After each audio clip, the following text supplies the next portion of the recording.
isa din ako sa speaker. Hindi ako. So, nakita ko nagkagawa pala ako ng outline.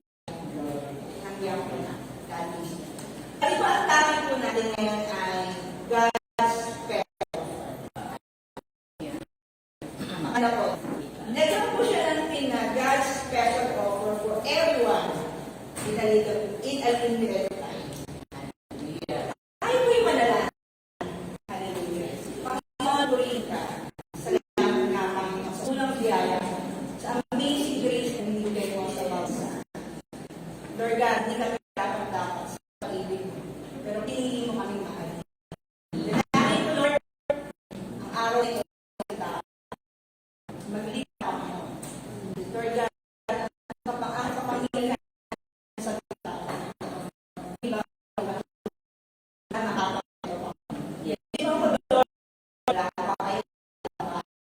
Ngunit ikaw, na nagbibigay ng karunungan, kapangyarihan, sa tao sa bawat isa. Panginoon, kailangan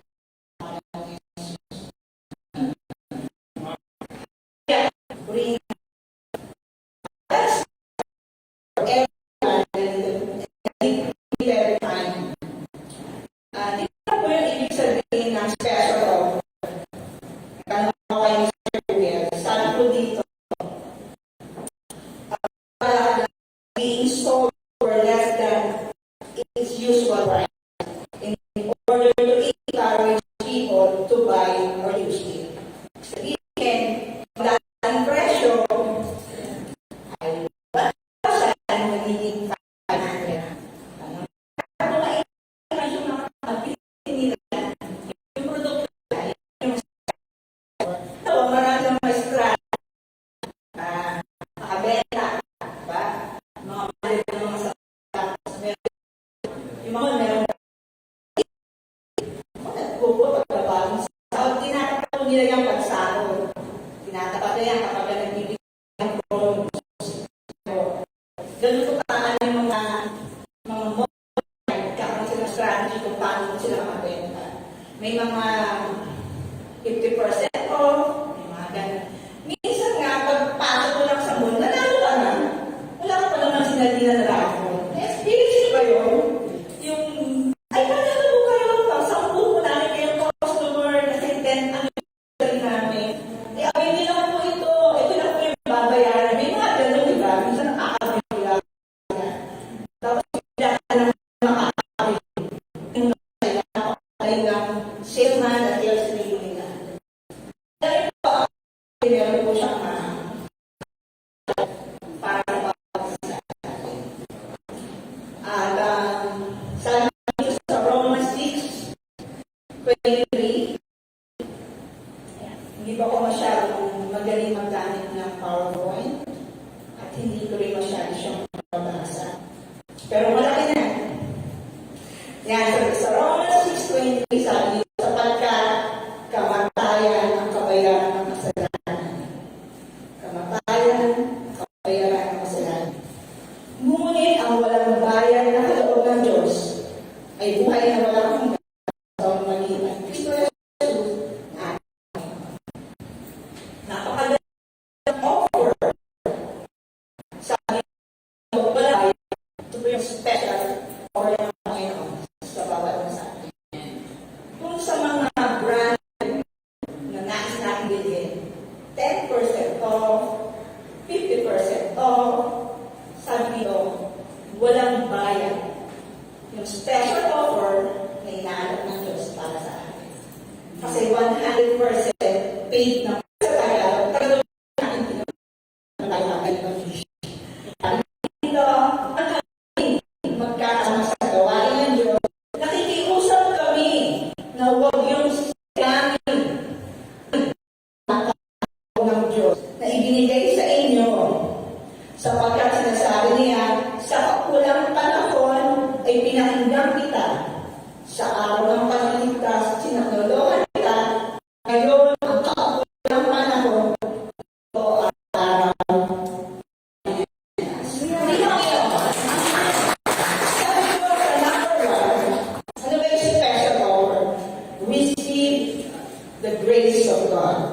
grace of God, tanggapin mo ang biyaya ng Panginoon. Sabi dito sa verse 1 na sinabi natin, na binasa natin, sabi dito, nakikiusap kami sa inyo na huwag yung sayangin at ang gandahang loob na ibigay ng Diyos sa inyo. Hallelujah. Grabe, libre na. Libre na. Pinakakiusap ba? Libre na. Nakikiusap ako, sabi ni Pablo, huwag yung sayangin yung kagandahang loob na ibigay sa inyo ng Diyos. Grabe naman ang Panginoon, sabi nga, di ba? Sabi sa John 1:16, for of His fullness we have all received and grace upon grace. Ano ba ibig sabihin ng grace? Undeserved favor. Hindi naman dapat, pero ibinigay sa iyo ng Panginoon. Hindi naman dapat kang mahalin. Karapat dapat ba ang taong mahalin? Karapat dapat ba tayo sa forgiveness ng Panginoon? Hindi, pero pinili niya. Pinili niya po tayong mahalin. Pinili niya po tayong patawarin. Di ba po? Pinili ka niya para mahalin ka at bigyan niya ng magandang biyaya, ng magandang kaloob, na libre para sa bawat isa sa atin. Totoo na lang hindi tayo deserve, pero binigay ng Diyos, pinili niya tayo at bigyan ng kapatawaran. Sabi po dito sa John 1:12, subalit ang lahat ng tumanggap at sumampalataya sa Kanya ay binigyan niya ng karapatan maging anak ng Diyos. To be a son of God. Napakaganda lang ng privilege. Una, binigyan tayo ng Panginoon ng biyaya, ng kaligtasan. Binigyan ka pa niya ng karapatan na maging anak ng Diyos. Marami pong privilege pag tinanggap po natin inaako ng Diyos. Pero kung na maging isang anak ng Diyos, maging karapatan ng maging anak ng Diyos, kakaiba yun. Amen. Di ba po? Kakaiba yun. Yung inampon ka, alam po, kapag nag-ampon ka, choice yun eh. Choice yun ang inampon. Choice yun ang nag-ampon. Marami pong nabuhis. Hindi yan choice yun. Pero pag inampon ka, inadap ka, pinili ka. Grabe po yung pag-ibig. Inampon niya. Tingnan ko po yung mga benefits ng pagiging anak ng Diyos. Number 1 po is security. Sabi dito, di ba po, kapag anak mo, nagkasala, anak mo pa rin siya. Hindi mo siya mapandi. Kapag ako nagkasala sa tatay ko, sige pa rin ako.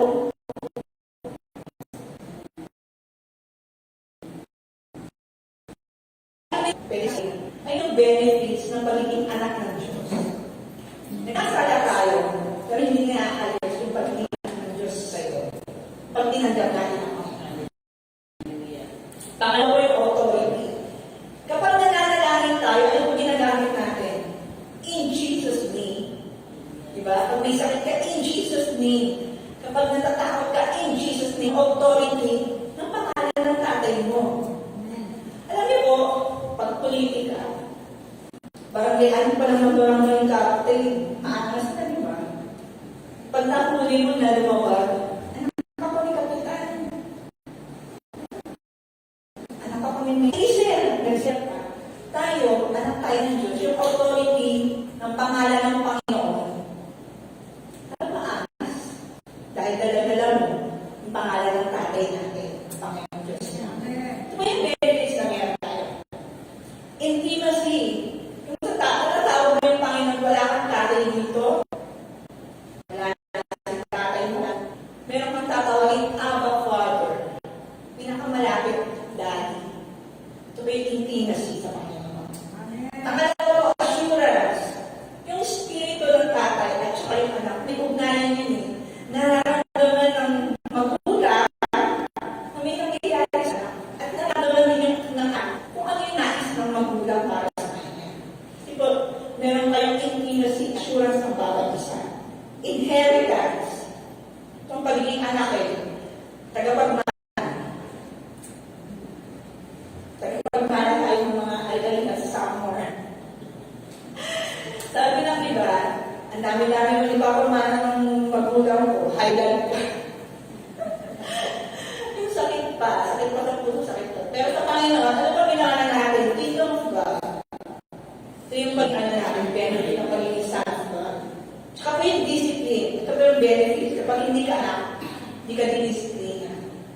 Kaya kayo mga anak, pag disiplina kayo ng magulang nyo, siguradong anak kayo. Ngayon po ba mga anak? Amen. Hallelujah. Makikita po namin sa Romans 8:15-17, yung mga benefits ng pagiging anak ng Diyos. Napakabuti ng Panginoon.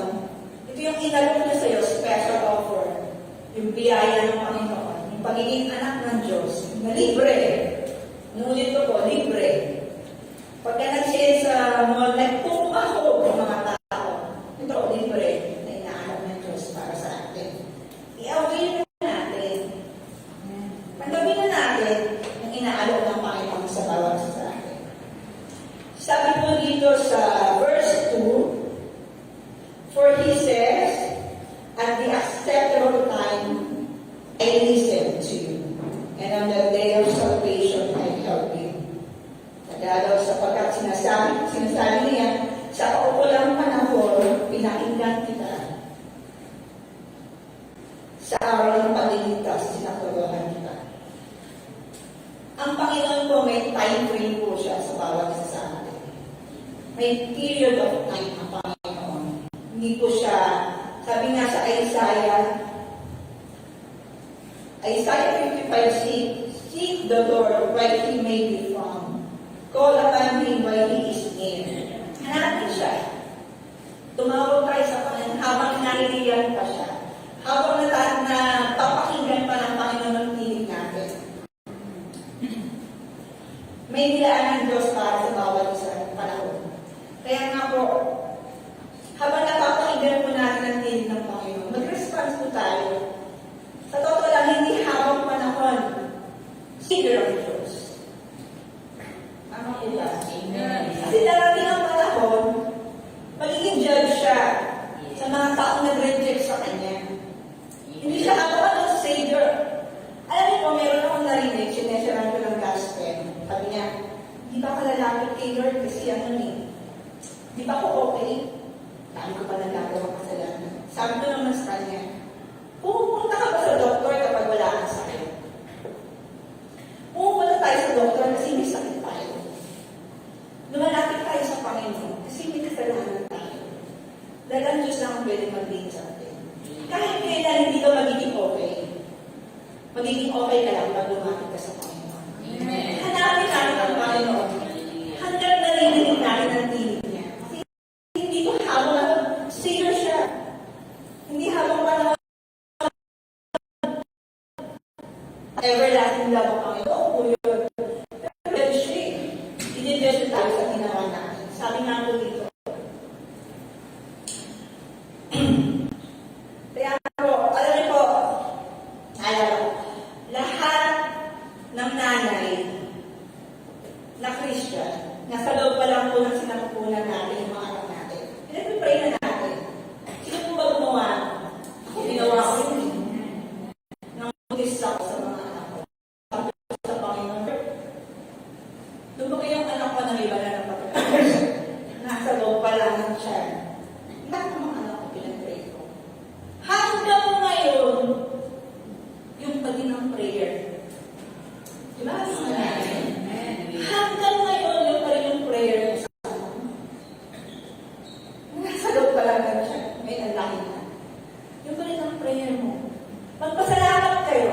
Hanggang narinig na lumaki ka ng Sunday school. Ito yung reason tayo ng Panginoon sa inyo. Pinapakinggan mo sa salita ng Diyos. Amen. Lumaki tayo ng DBBS. Narinig niyo ang tinig ng Panginoon. Ako, nagpapasalamat ako. Ako masaya ako sa puso ko sa lahat ng naging kabash ko. Na mga young people. At masaya rin ako sa puso ko na nakikita sila na ginagamit ng Panginoon. Masaya ang puso ko. Nakikita ko si Milea, nagpapaawit, si Mao. Kasi kami yung magkakasama ng mga bata na tinuruan sa Sister Nina. Kami rin yung mga kabataan na tinuruan ng Pastor Ay. Ngayon, wise na kami. Wise na kami na ginamit ang Panginoon. Sila naman yun sa grace of time na pinakinggan namin ang salita ng Panginoon. Ako, alam niyo po, may nakaranas kami na nalapa.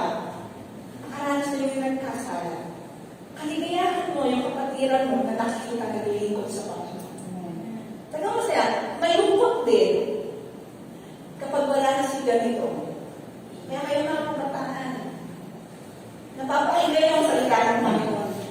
Mag-response kayo. Ako pa nakita ko yung sarili ko sa Mark 4. Yung mga uri ng lupa, mga uri ng lupa na inananghasik ang Panginoon. Una po sa gabi ng daan. Sarili ko po ito na naghahalis nakikinig ng salita ng Panginoon. Siyempre, Christian family. Alam mo, mahirap ang struggle ng Christian family. Kaya ako nasabi sa kahanasan ko ito eh. Hindi po sasabihin sa inyo na mag-ulong Christian pa naman. Hindi ganun eh. Kahit sa mga ako, hindi ko sinasabi na Christian tayo dapat ganito ah. Hindi ko ginagamit ng word yun. Kasi iba yung expectation sa ganun eh. Christian, ang pagkakaroon ko ng Christian, personal ko kasi yun eh. Hindi po rin lumaki yung anak mo sa Kristiyano ang magulang, Kristiyano na yung anak mo. Kailangan ma-encounter mo ang Panginoon. Ako po naranasan ko ang Mark 4 sa buhay ko. Sa tabi ng daan, araw-araw, nagdingo-linggo nag-church, linggo-linggo nakapakinig ng salita ng Panginoon. Pero po, hindi pa pumasok sa loob ng puso ang salita ng Lord. Meron din ng panahon ko, minsan nasa batuhan, nakapakinig ng salita ng Panginoon, gusto ko ang salita ng Panginoon, indab sa Panginoon. Pero hindi malalim kasi kaunti pa lang yung lupa eh. Dumating din yung panahon, naghasik na naman ang Panginoon ng salita sa akin. Nandun sa dawagan. Hindi siya makausbong. Bakit? Ang daming distraction sa pagiging kabataan. Totoo yan. Kaya yung pagiging kabataan, alam ko yun. Nakanasan namin yun eh. Hindi naman kami, hindi nagkasala rin kami. Ang hirap dahil ang daming distraction sa pagiging kabataan. Pero salamat sa Panginoon dahil sa pagtsatsaga ng Panginoon, sa pagtsatsaga ng mga magulang, sa pagtsatsaga ng mga pastor, dumating sa puso yung panahon, yung time frame, yung grace of God, na itinitihan mo ang salita ng Panginoon. Bakit? Ngayon eh, sa tabi ng taba, napapasok pinakamailalim sa pagkatao ng bawat isa sa atin.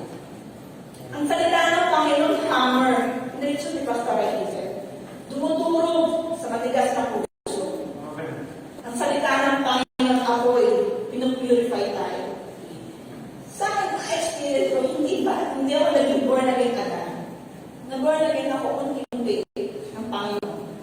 Yung unti-unting pagkukultivate ng Panginoon sa puso ko, hanggang sa dumating ang panahon, naging matabang lupa. Natumanggap ang salita ng Panginoon. At ito rin po yung dalangin ng bawat isa sa atin. Lalo na kayo, mga kabataan na pinasa church. Tingnan natin kung nasaan stage tayo ng lupa. Nasa batuang ka ba? Napili ka pa ng mga magulang. Bata ka kasi, kabataan eh. Ang daming tukso.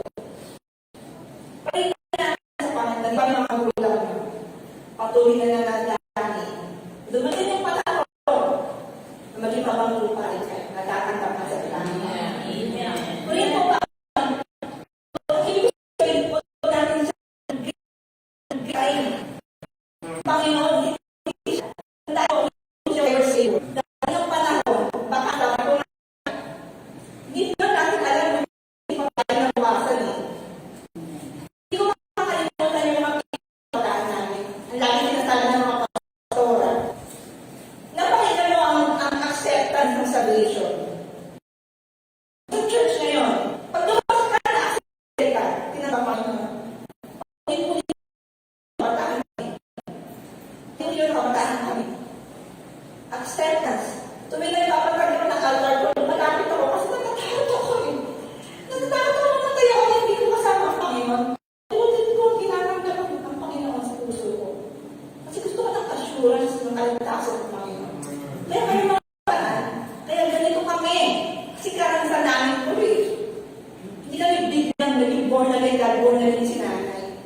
Experience to ng Panginoon hanggang dinadala kayo ng mga magulang sa Panginoon. Huwag yung sayang yung grace of time. Kasi baka makaliw eh. Salamat ka sa Panginoon, hindi nakaliw yung puso ko eh. Baka doon yung kaliw, kakasermo lang natin, kakasermo ng pastora. Baka makaliw. Sayang yung salita ng Panginoon sa bawat isa sa atin. Huwag kunin yung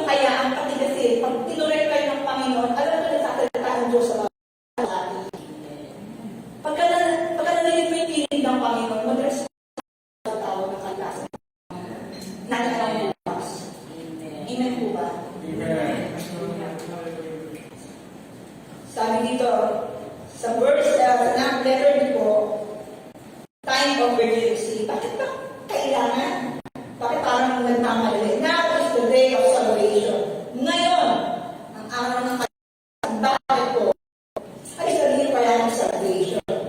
The saving of human being from sin and its consequence include death and separation from God. Bakit kailangan ng kaligtasan? Ano ba yung salvation na sinasabi?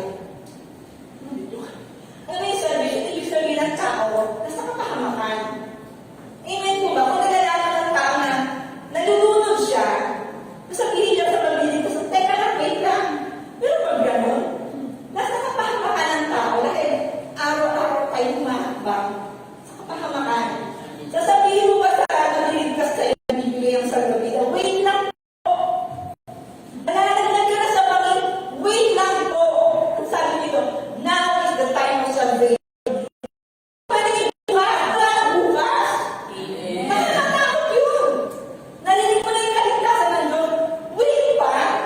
Hindi pa ako ready. Marami pa akong pangarap sa mundo. Wait lang. Hindi pwede lang. Kasi hindi mo hawak yung bukas mo eh. Alam mo ba, bilisip ka pa bukas? Kasi sabihin mo kayo, wait lang. Nasabi, marami nagsasabi. Una-una lang yan, wait namatay. Una-una lang yan, maging ka rin kayo. Hindi mo totoo yun. Bakit tayo nagpapakahirap? Sumunod sa Panginoon. Para sa may pupunta na lang. Di ba po? Amen. Sabi sa Matthew 13, 49. Gayon din ang mangyayari sa katapusan ng daigdig. Dating ang mga anghel, dihiwalay ang masasama sa matutuwid at iahas ang masasama na nagdadagabi ng ako. Doon magnanais sila at mangangalit ang kanilang mga ngipin. Hindi totoo yung pag ka naman kaya, tayo mo namin. Ihiwala, nakakilala sa Panginoon at sa inyo, at sa Diyos sa Kanya. Kaya, ang sasabi ng mga iba, ang Diyos may pag-ibig. Totoo po yun. Pero darating ng Panginoon, may judgment ng Panginoon. Kaya, habang naririnig natin ang din ng Panginoon, mag-response tayo. Dapat madali kang tumutog sa tawag ng kaligtasan. Hallelujah. Sabi din po sa John 3:36, ang mampalataya sa anak ay may buhay na walang hanggan. Ngunit ang hindi sumunod sa anak ay hindi magkakaroon ng buhay sa halip mananatili sa kanyang poon na Diyos. Mananatili sa kanyang poon na Diyos. Ngunit ang sumampalataya, buhay na walang hanggan. Sabi ko nga, pag nagkasala ka, choice mo yun. Choice na ako. Yung plano ng Panginoon, tiniligtas tayo. Kaya nga ang sumampalataya sa anak, ibig sabihin, sumampalataya ka. Choice ng tao ang sumunod sa Panginoon. Choice ng tao na tanggapin ang Diyos. Choice mo yan. Pag nagkasala sa magulang mo, choice mo yan. Pinili mo yan. Hindi mo aksidente. Hindi rin aksidente na narinig mo ang ginig ng Diyos sa puso mo. Ito ay tinalaga ng Diyos na manggaling na. Pero sabi ang sumampalataya sa Kanya ay may buhay. Ay may buhay. Pero kung hindi ka reject, tuot ng Diyos. Nakakatakot ang tuot ng Diyos. Nakakatakot ang dala. Kaya nagkakaroon ng kalakal. Nakikita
libre natin, nakikiusap ka. Nakikiusap ka din, mga kaibigan natin. Bakit ka naman? Libre kita ng tanghalian. Ganun eh, no? Parang si Paul, nakikiusap ka yung masayangin ng kagandaan. Nakikiusap. Nakikiusap. Libre na, pinapakaiusap pa yung pag-ibig ng Diyos. Parang ang hirap ng Panginoon mahalin. Kasi pinapakaiusap pa sa atin. Natanggapin yung biyaya ng Diyos sa bawat isa. Tuloy mo ang Panginoon. Napakadali ko ng preaching ko. Sabi ko, kaibigan niyo ako. Dahil ito po ang pinig ng Panginoon sa kaligtasan. Alam niyo po, nakaka-broken hearted kapag pinagmamahal ka ng kahit na sino. Tapos hindi siya nagre-response. Nakakasakit ng puso. Kahit nga lang sa magulang sana. Yung parang ginawa mo na, nagluto ka na, ikaw pa nagbugas, ikaw pa lahat. Tapos, wala lang. Nakaka-broken hearted. Nakita ako yung pala yung ginawa ko. Yung kung nakikinig kayo ng feedback natin, inano ni Pastor Hazel kung ano yung pain na ginawa ng Panginoon sa puso.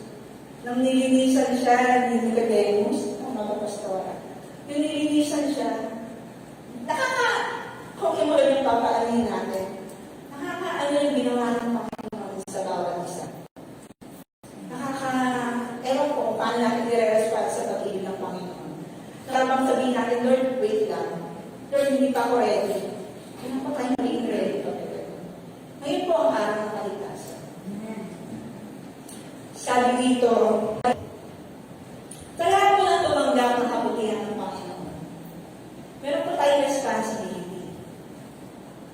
Di ba po? Alam niyo po, pagka nakakaranas ka ng magandang experience, kumari nakapunta ka sa isang resort, ang ganda dito. Parang gusto ko siyang i-share. Lahat natin, kasi naranasan mo.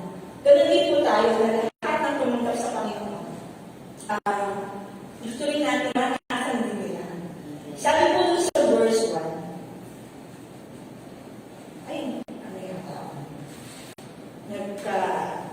nulumagpas siya at ako sa kaya sa verse na balik po tayo sa verse 1 ng 2 Corinthians, yung una po dito, sabi dito, and working together with Him. Yan kami magkakasama sa gawain ng Diyos. Pag tinanggap mo na yung Panginoon, ka-teammate ka na ni Lord. Ka-teammate ka na. Dahil po, na-encounter niya ang Panginoon sa Damasco. Hindi niya po ito inangkin yung kaligtasan ng Panginoon sa kanya.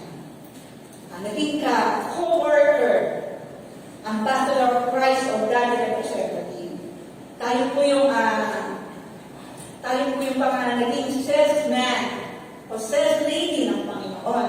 Alam niyo po, kapag bumibili ka sa isang mall, kapag yung sales lady ay napaka-asikaso sa'yo, nakakahirap tanggihan. Yes. Para bang, ito po yung gusto ko, ito pong size, tapos lahat na nasa patos, inilagay niya na sa'yo para mapili ka. Kahit hindi ka sa sa'yo. Kahit ayaw niya sa patos, pawis na siya na parang lahat ng effort ginawa niya para makabenta. Napipili ka akong bumili, parang nahihiya ako, umalis na lang, at sabi ko, babalik ka na ako parang nahihiya ako ng gano'n. Di ba po? Ang Panginoon, tayo po yung maging sales-lady ng Panginoon. Maging makulit sa mga tao na mahal natin. Maging sales-lady tayo sa mga anak natin.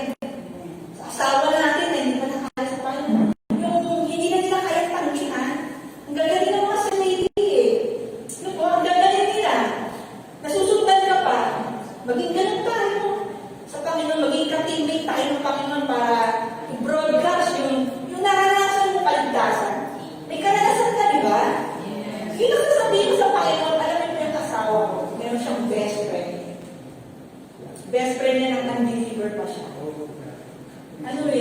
In-invite siya ng birthday. Siyempre, unbeliever, inuman. Hindi siya ng bahay. Nakita ko malungkot yung spirit niya. Sabi ko, bakit ang musta? Sabi niya, naiiyak siya kasi yung dati niyang buhay, nakita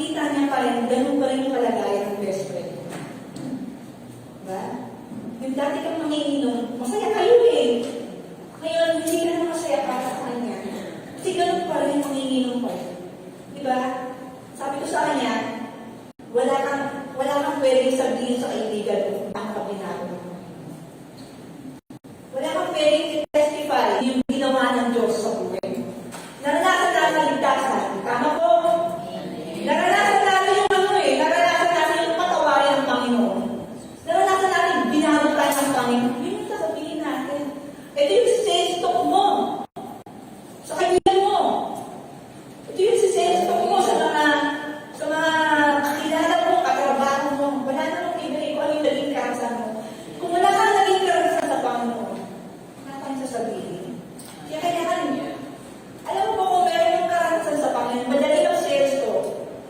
Diba? Kung natikman mo yung halo-halo na kinakainan namin, sabihin mo, ang sarap. Ganun din sa Panginoon, ang sarap maging Kristiyano. Nakakaranas ako ng problema, pero nakakaya ko dahil kasama ng Panginoon. Ito yung sasabihin ko eh. Hindi ako mayaman.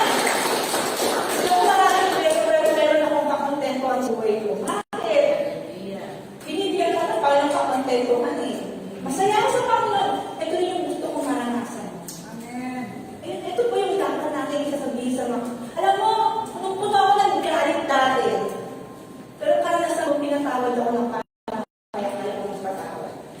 Ito yung makarasan mo sa Panginoon, na pwede na sabihin, hindi tayo mag-i-invento ng kung ano-ano. Kasi pag hindi mo karanasan, hindi mo masasabi. Hindi ko alam gumamit ang kayo. Hindi mo marunong na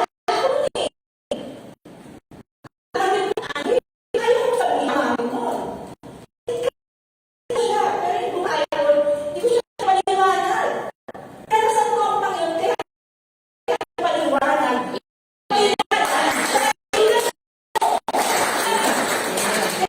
Maging karanasan mo, sabihin natin sa mga manahing sa iyo. Maging ka-teammate tayo ng Panginoon, kagaya ng Apostle Paul.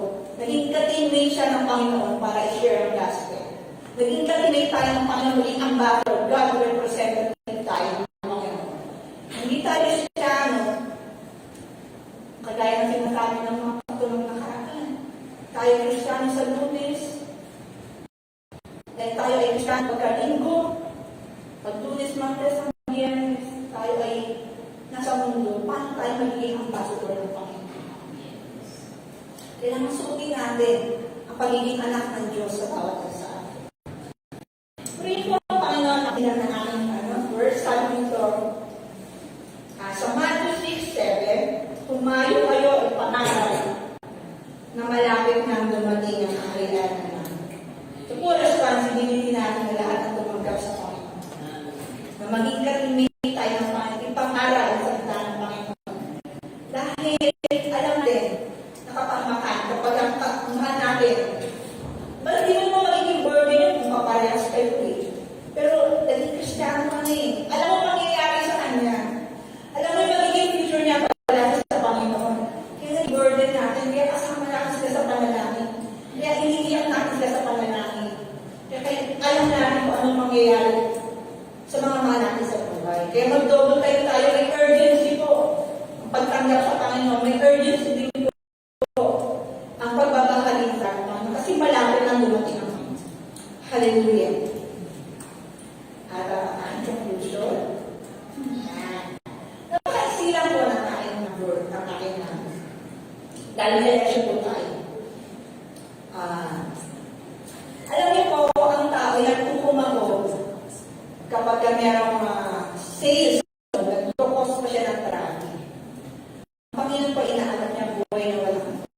Yung binibili natin bagay-bagay na yan, na pinagkakanakisan natin, lalo yung mga branded na sapatos. Sa totoo lang yung mga branded na sapatos, pag nag-sale, mahal pa rin. Tama ba? Kaya nakakabili ng ganun eh. Totoo, mahal pa rin. 3,000 pa rin sale na. Diyos ko. Ito tayo bili niya. Pero ang Panginoon inaalok niya, buhay na walang hanggan. For eternity, ang gusto ng dalhin tayo ang Panginoon.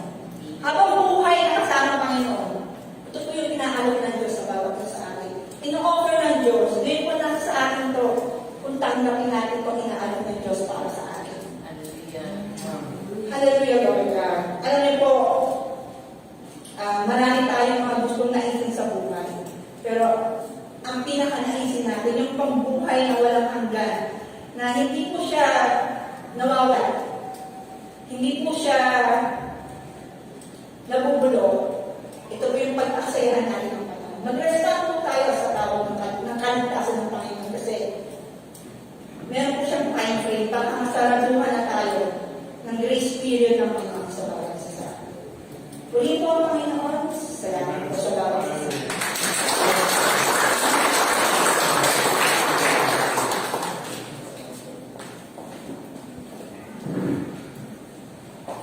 Thank you. Alam niyo, masarap talagang magsalita kapag karanasan mo, binabahagi mo, at naging iyaman ito ng puso mo na tawag ito, matibay ka or may kapangyarihan, may authority ka sa sinasabi mo dahil personal na karanasan. Kaya napakasarap din po ba? Napakasarap. Bawat sinasabi niya talaga, ramdam na ramdam mo na pinagdaanan niya at naranasan niya. Kaya hindi nakakalungkot, hindi ka mag-aalala dahil alam mo na ang lahat ng kanyang sinasabi, pawang katotohanan sa kanyang karanasan. So, ganun po kapag ganun po ka-epektibo kapag tayo ay nagbabahagi about God's salvation. Kaya sa inyo na natin lahat, naway hindi natin sinayang ang pagkakataon na ito. Nagamitin mo ang panawagan ng ating pong Panginoon. Before po ako na mag-proceed sa ating pong announcement, may I request everyone to stand up. Akala ko na lang. Isang prayer of faith, sabi na ilang beses niyang tinatanggap ang Panginoon sa kanyang pagiging kapatid. At ang pagkakataon na ito ay pagtuloy ng panawagan ng Panginoon sa buhay mo. At ang Diyos hindi mo nagbibiro na ang time frame na kaloob niya ay huwag masayang sa buhay mo.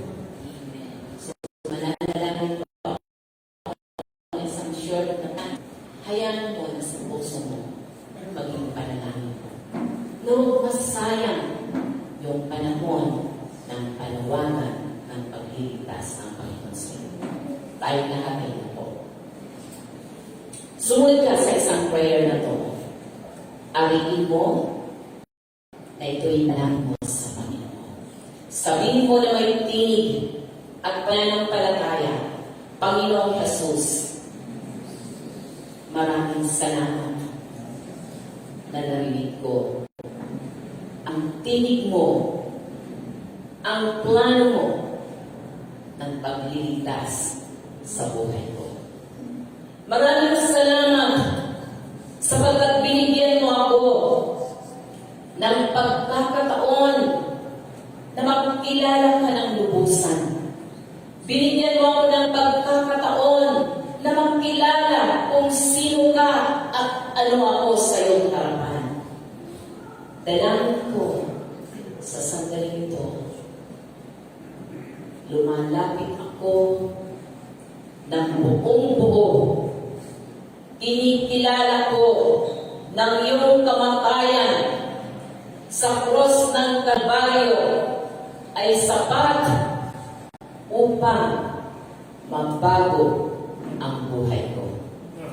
Dalangin ko ng araw na to at pagkakataon na ipinagkaloob mo sa akin na kilalanin kita bilang Panginoon at tagapagligtas ng buhay ko, ay huwag masayang na nasumpungan mo ako sa masandaling ito. Salamat sa kapatawaran, salamat sa kalinisan ng buhay, salamat sa pagtanggap mo sa akin bilang anak mo at maranasan ko ang buhay na walang hanggan sa iyong mga kamay. Kay Kristo Jesus, hinihiling ko ang lahat ng ito. Amen. Lord, pag-alain mo ang taong lumalapit sa iyo. Buo-buo, nakikilala, ikaw kanyang Panginoon. Ikaw ang kanyang Diyos. Ikaw ang tagapagligtas. Ingatan mo siya sa bawat salita at ang bawat salita na kanyang napapakinggan sa bawat panahon ng iyong panawagan. Huwag mapaniwala ang mga panahon na iyong biyaya ng panahon sa iyong pagligtas. Huwag ka, inilig ko ang lahat nito at pinagpapasalamat kay Kristo Jesus na aming Panginoon. Amen. God be the glory. Salamat. Maraming po salamat sa Panginoon. Naalala ko bigla ng mga Christmas bago ko magbigay ng announcement. Noong Christmas na may nagkakaroon ko ng promotion. Diyan mga pamangkin ko, anak ko, nagulat na lang ako ng biglang may di ba ang tao ay may destiny? Nang biglang sumagot si John Wayne, sabi niya, ang tao, iisa ang destiny. Noon, ang destiny natin ay papuntang lahat ng impyerno. Pero yung destiny na yon, na ang Panginoon namatay sa cross ng Calvary, binago ng Panginoon. At ang choice ng destiny ay nasa iyong mga kamay na kung pipilitin mo pa rin magpatuloy mag-march sa papuntang impyerno. Diba? Bakit tuwa ako? Ano pala itong sumagot? Ay hindi lang ako discussion ng mga pinsanin. Pero nagpinasang sumagot ng gano'n. Nakakatuwa rin pala kapag anak mo kaya niyang panindigan ang kanyang pananampalataya. So, yan ang yaman ng tulang. Kapag ang anak mo ay kaya ng panindigan kung anong pananampalataya. Salamat sa Diyos. So, yung lahat tayo tinataliman ng ating pong mga magulang, naway ang magtatanong ngayon, hindi magbahiwala sa bawat panahon na sila ay nagsisalang para sa araw na yun ay yaman na puso ko namin na hindi po namin nakikilimutan. Diba? Tayo pala yung email ng ating Madam Emma. Dahil yaman na puso niyo na naiilan na niya ang kanyang anak ay napatuloy ng mga kapasakit. Okay, announcement. So, ibigisan ko namin sapagkat election day po natin ngayon. At ang ating pong election, ang qualified lamang na bumoto is 6 months regular na kanyang attendee. At siya po ay baptized na sapagkat tahan ko yun ng pagkilala na pinikilala po natin ang ating pong na pinikilala po natin ang ordinance na mayroon ang sambahayan ni Cristo. So, 18 years old pataas ang qualified na bumoto at sila po ay meron pong membership po na 6 months regular. Hindi po yung kaputol-putol. Kaya kung kayo po ay, alam niyo po yun sa sarili niyo, kung kayo po ay may 6 months na po na member ng SMK, tuloy-tuloy po ang inyong membership para dito po natin para sa ating pong voting system. So, lagi niyo pong tatandaan na sa ating pong mamaya na natin church announcement. Ayan, meeting service. So, wala natin kalimutan. Wala natin itong ina-announce na every Wednesday, ang tayo gagawin lang po natin is share the gospel at magiling po kayo every time. That is 6 in the evening. Friday, prayer meeting. The same time pa rin po yan. Hindi po nagbabago. Huwag lang po kayong magbago. Kaya, lagi po yan. January, evangelism time po natin. Alam niyo po, pag nakita niyo po na evangelism po ang topic, this is the time na dapat mag-i-invite po tayo. Maging intentional po tayo. Sapagat ang mga topic po natin ngayon is intentional. Kaya kapag ang topic is evangelism, mag-invite kayo ng kaibigan, kakilala, at kapamilya. So, namin po ang mga topic, okay? Forward. O, Astor at Marshals. Ayan. So, congratulations sa mga nag-usher kanina. To God be the glory. So, next week, basahin niyo na po yan. Ang opening verse. So, last 28 is Brother Joel Patroques. Hindi ko masyadong makakanta po mata. Okay, see, coming forward. Prayer for the sick every first Sunday. Alam na po natin yan. O, face-to-face na prayer meeting. That would be on Friday. So, hindi ko alam. Hindi na pwede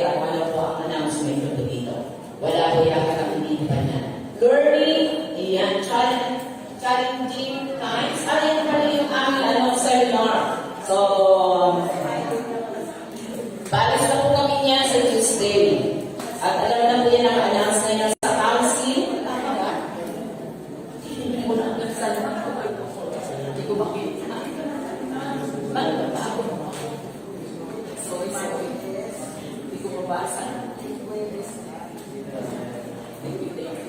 ayan.